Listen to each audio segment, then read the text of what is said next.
Well, hello everyone, and welcome back to another episode of Star Wars Battlefront II Modded. In today's episode, we're continuing to look at the conversion pack, and we're playing the Camino Tipoca City map from the original Battlefront 1, which is slightly different from the Camino map from Battlefront 2. I don't know why I'm defaulting to first-person mode all of a sudden. I usually don't play in first-person mode in this game because, well, let's go ahead and play in first-person for a little bit, and I'll show you why I don't play in first-person mode. Basically, what it amounts to is, well, a lack of visibility. It's a lot easier to see what's around you and all that kind of stuff when you're playing in third-person, seeing around corners and all that kind of stuff. But also, just the amount of animations. Like, let's look at the reload animation. You don't even see the reloading. You just put the gun down below your line of sight, and then it pops back up, and it's reloaded. And rolling, when you do a roll, it looks like that. You just kind of wave your arms up, and all of a sudden you come out of a roll. Yeah, I just don't like the animations for first-person mode as much. I feel like they're kind of lacking.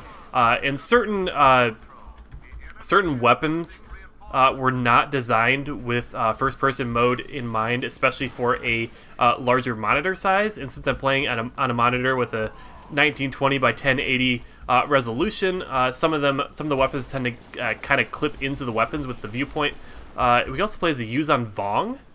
Why is he an Imperial hero? I didn't think the Yuzan Vong were on the side of the Empire. In fact, I think in Legends canon in Star Wars, it was kind of like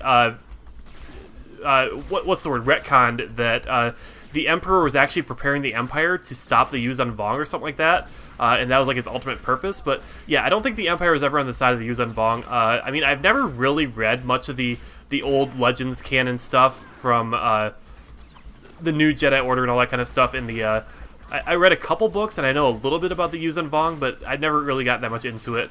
I used to read a lot of Star Wars books, but a lot of the stuff I read was stuff that took place in like the Clone Wars or like between episodes 4, 5, 6, what have you. I didn't read a lot of Star Wars books, but I did kind of read them here and there. It looks like we have mines, depth packs, and we can defense increase our allies if we had any allies.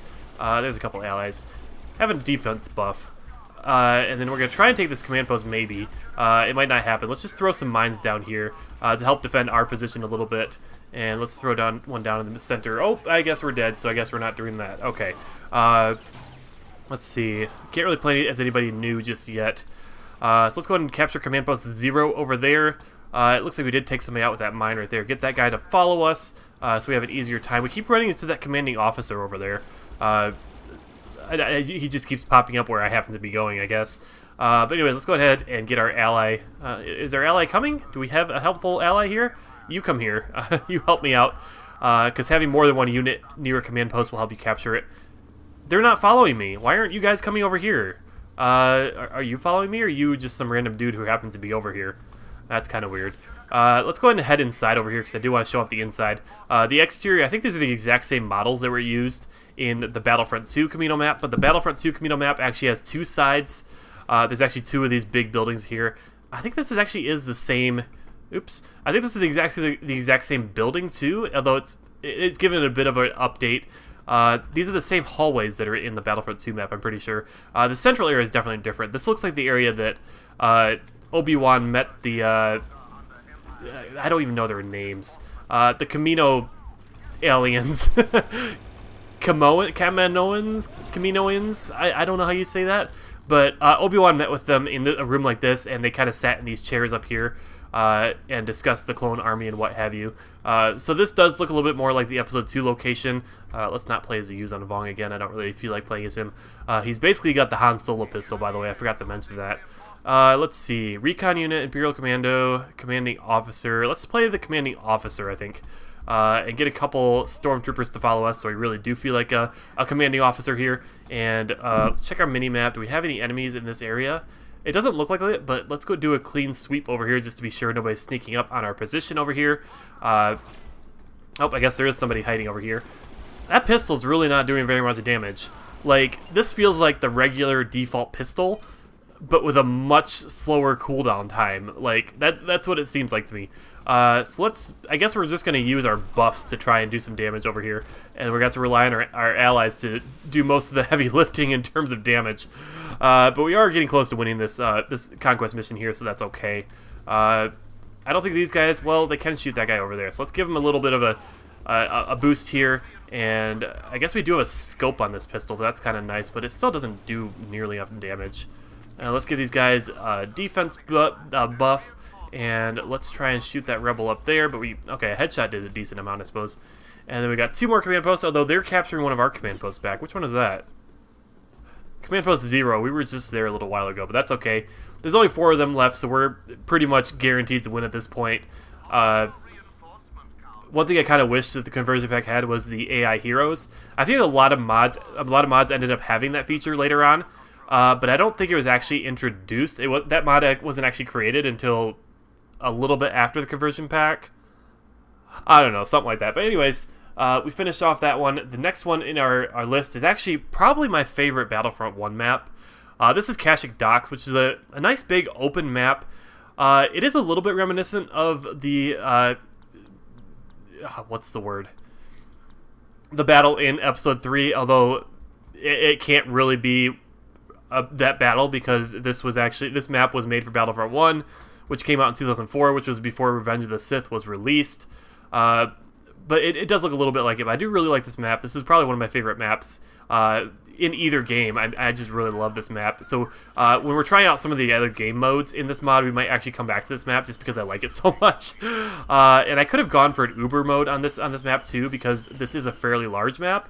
But I decided to just go for regular Conquest for this one, just to kind of make it feel more like the actual Battlefront 1 experience would have.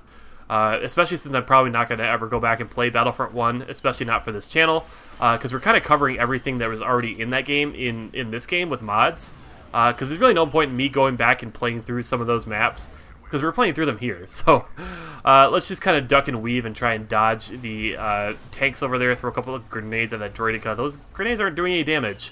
Do grenades really not do damage at all in water? I thought their explosion effects just didn't take effect. I didn't realize they actually don't do damage underwater. Huh. Alright, and then we can play as Quinlan Vos, which is another Jedi from Legends canon. I don't think he's a character in the current Star Wars canon. And I don't actually know anything about him. I'm not sure if he came from like a comic or something. I'm not sure. Anyways, it looks like our troops are advancing on Command Post 3 at the end of this dock over here, so we can go ahead and head over there and help them out. It looks like there's only a couple droids over there. We have the standard saber throw and force push. I don't really think there's really any custom force powers in this mod. Well, there are, if you go into the Knights of the Old Republic era, there's all sorts of custom stuff, because it really is its own custom era. But until we get to that point, I don't think there's really any... Oops, I didn't mean to destroy the health droid there. There's not really any custom force powers, so I won't really spend too much time playing the new heroes and such like that. I'll probably try them out just for the heck of it, but they do basically play the same as the default heroes. This guy is basically just Luke with a different skin. This is the Luke combo. I've played this game so many times that I know exactly... Like, you can do one swing from an attack combo, and I'll say, oh yeah, that's definitely Luke's combo, or that's Anakin's combo, just because I play this game so much, and I modded this game so much, and I've used those attack combos so many times that I just know by heart which one is which. And let's take out a bunch of guys with one force saber throw, and I don't like this part of the battle as much. I don't like fighting out in the open area over here. I kind of prefer when we're fighting on the docks and that kind of stuff, but it looks like we're actually going to capture the other dock command post up here. Sometimes the CIS actually manages to get all the way up the beach and capture some of our command posts up there. Are they capturing the one up there? No, we're set on there. There are some droids over here we can take out on the dock, help our troops advance a little bit. Looks like we got guys defending that position up there, and if we can push them back, I can run up to that island and probably finish them off by capturing that command post up there. Because heroes do tend to be a little bit OP in single player if you know how to play them right, especially lightsaber heroes. Just because using block, getting close, there's really nothing the AI can really do to stop you. Playing online, though, of course, you would run into mines and jetpacks like crazy, and rockets and all that kind of stuff, and you would get destroyed. But the AI generally doesn't know how to use mines on their own, unless you actually specifically leave out little nodes when you're making a map, telling them, hey, put a mine right here, and they'll actually do that. But they won't use mines offensively, they'll only put them where they're told to. And usually they also won't target you with a rocket. If you're just a regular infantry unit, they tend to save their rockets for vehicles. Whereas online, you would get hit with rocket launchers like crazy. because people love to use the engineer class with the jetpacks and the heavy trooper class with the rocket launcher and mines. Let's just skip past most of these guys over here and just run up and capture their last command post and finish the game, probably. Unless they manage to advance up there and capture another command post up there. I don't see that very likely because they only had like 2 or 3 units up there, and we did manage to take out most of the other ones. And let's just use some saber throw. Watch out for that Magnet Guard because he could get us in a stun lock and end up killing us, which would be a little bit annoying. Although he's trying to get into that tank. He's a lot more useful not being in a tank, because melee units in this game are actually pretty good, partially because of their knockback that they can get. And we are getting a little bit low on health, so we might not be able to finish off this command post. I guess we'll see here. There's only one more droid to kill over here, and I think somebody else was shooting at me too, weren't they? Was there anybody else? Bueller? There's a guy down there. We can actually, no, let's stay in the command post. Well, they've only got 6 units left, so all their units are probably out in the field already. And we ran out of time. Oh well. Let's go ahead and grab a sharpshooter and see if we can just snipe off the remaining droids. And that will be the end of this video. In the next episode, we'll take a look at some more. Probably a couple more Battlefront 1 maps, and then I really want to take a look at Knights of the Republic Conquest, that new custom era that's in this mod, because that's a lot of fun. And I'm a huge fan of the Knights of the Republic games. I don't know if I've probably mentioned that at some point. I've always meant to do a Let's Play of that series at some point. Just haven't been able to record it just yet. And also, I'm already running 2 RPG games on my channel right now, and that's already a bit hectic on its own. Because RPG games, when you do a Let's Play of them, they tend to be a little bit more edit heavy. If you do want to make a good Let's Play of them, and you don't want to have like a 100 episode series or something like that, because that's a little bit ridiculous. Nobody wants to sit through that. Well, obviously some people do, because there are plenty of Let's Play series out there that are ridiculously long and not edited at all, and they are fairly popular. But for me personally, that's not the kind of video I like to see. So we're just gonna wait out the victory timer, and there we go. That's the end of this episode. Thanks so much for watching, guys. I hope you enjoyed. In the next episode, and the next few episodes, we'll continue looking at the Battlefront 1 conversion pack. See ya!